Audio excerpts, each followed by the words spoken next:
babaeng kinokopya mo? Ma'am, hindi naman po sa ganun. Hook na rin ba kayo sa buhay ni Tata at Venice sa may Ilonggo Girl? Paano kung hindi na lang dalawa ang magkamukhang Jillian Ward, kundi tatlo na? Pero ang pangatlo, cookies lang. Hi guys! I'm Jillian Ward of My Ilonggo Girl. And binigay sa akin to ng pera para Antium. And sobrang cute niya. Actually, first time ko makakita ng cookies na may picture. Actually, gusto ko din bigyan yung mga co-stars ko. Kasi ang cute niya. Ang reaction ng cast ng My Ilonggo Girl sa special na cookies na yan, Ano itong mga pasabog nyo? abangan mamaya. Ngayon, focus muna tayo sa cookies mga kanegosyo. Photo cookies ang tawag dyan. Ang best-selling product ng negosyanteng si Sab. Nag-umpisa ako sa puhunan na 500 pesos and now, kumikita na ako ng almost 80 to 90,000 a month. Alam niyo bang itong si Sab, kumikita kahit nasa bahay lang? How did she do it? Make it till you make it lang daw. Ang hanap niyo ba'y regalo na mukhang pinag-isipan sa araw ng mga puso? Baka ito na yon. Hindi lang aesthetic o cute tingnan ang mga photo cookie. Dahil nakakain yan, ha? Nag-start yung negosyo ko by reselling products. Pinaka-unang order ko, pinandown ko siya. Tapos, doon na nag-umpisa, nung nagbayad na, doon ako nakapag-ipon. Sideline lang daw sana ni Sab ang pagbebenta ng regular sugar cookies. Pero ang sideline lang sana, naging full-time business na ni Sab noong 2022. That time, nag-aaral pa ako ng dentistry. So, sabi ko, wait lang, parang matanda na ako, gusto kong kumita ng money. Ang ginawa ko that time, I posted sa marketplace, tapos marami palang may gusto nito. Doon ko na-realize na, okay, patok pala siya. So, ang ginawa ko, gumawa na ako ng Facebook page. Tumigil na sa pag-resell si Sab at inaral kung paano gumawa ng sarili niyang sugar cookies. At naisip niya ang konseptong photo cookies. Nakita ko before na nauso yung mga cakes na may photos. Tapos sabi ko, why not ilagay ko kaya sa cookie? Try natin. Pwede ba pala siyang gawin? I-share sa atin ni Sab kung paano gumawa ng photo cookies. Una muna ang pagsasabahin ng dry and wet ingredients. Kapag nakuha na ang nais na texture, mamasahin na ito. At pipit-pitin. Gagamitan na ito ng cookie cutter. At inuluto sa oven ng 5 hanggang 10 minuto.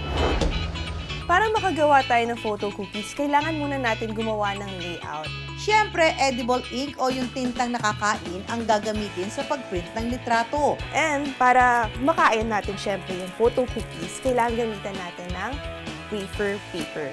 This one is 100% edible. Pagka-print ay lalagyan naman ng edible glue o yung pandikit na pwedeng kainin ng cookies at ilalapat na ang picture dito. 5 hanggang 10 minuto lang ito patutuyuin at ready na itong kainin.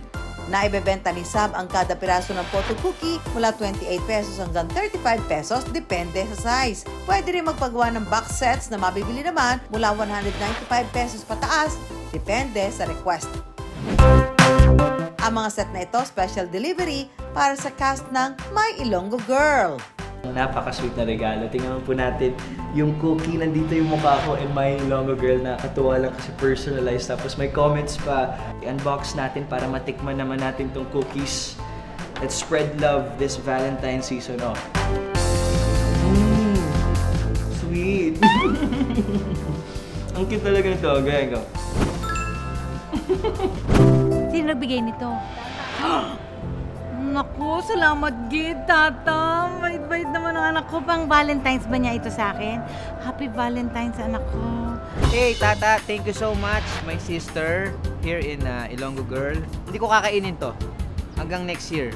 Maganda siyang display sa bahay. At Happy Valentine's Day sa'yo. Ano ba yan? Ano ba yung pinapanood nyo? Lalambot kaya ang puso ng mga kontrabida sa buhay ni Tata kapag natanggap nila ang mga ito?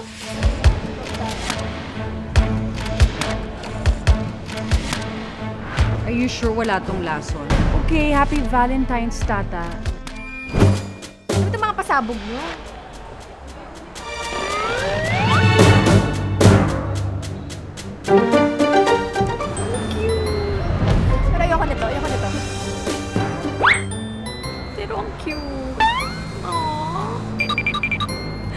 cute naman.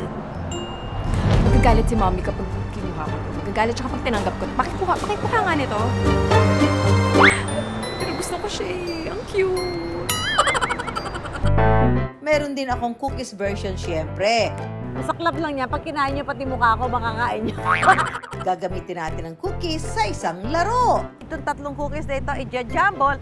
At kailangan ko daw hanapin kung nasaan ang puso. Natandaan ko ba? Pwede man daya.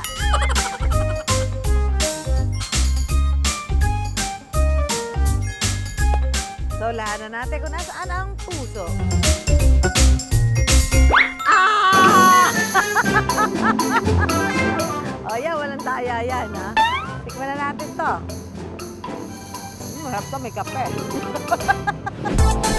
Malaki rin daw ang pasasalamat ni Sab sa social media dahil ito ang gamit niya sa pagtitinda at pagpopromote ng kanyang produkto. Always give updates sa mga clients mo na, okay, this one is available. They can just message us on Facebook.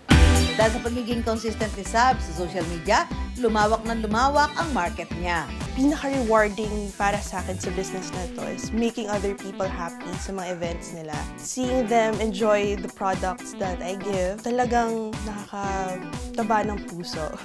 Kung gaano ka-thoughtful ang nagre-regalo nito, malalim na pinag-iisipan din daw ni Sab ang bawat desisyon sa kanyang negosyo. Aside from making risk, also know kung ano yung risk na pinapasok mo. Pag-aralan mo yung negosyo na pinapasukan mo kasi hindi lahat ng negosyo is for everyone.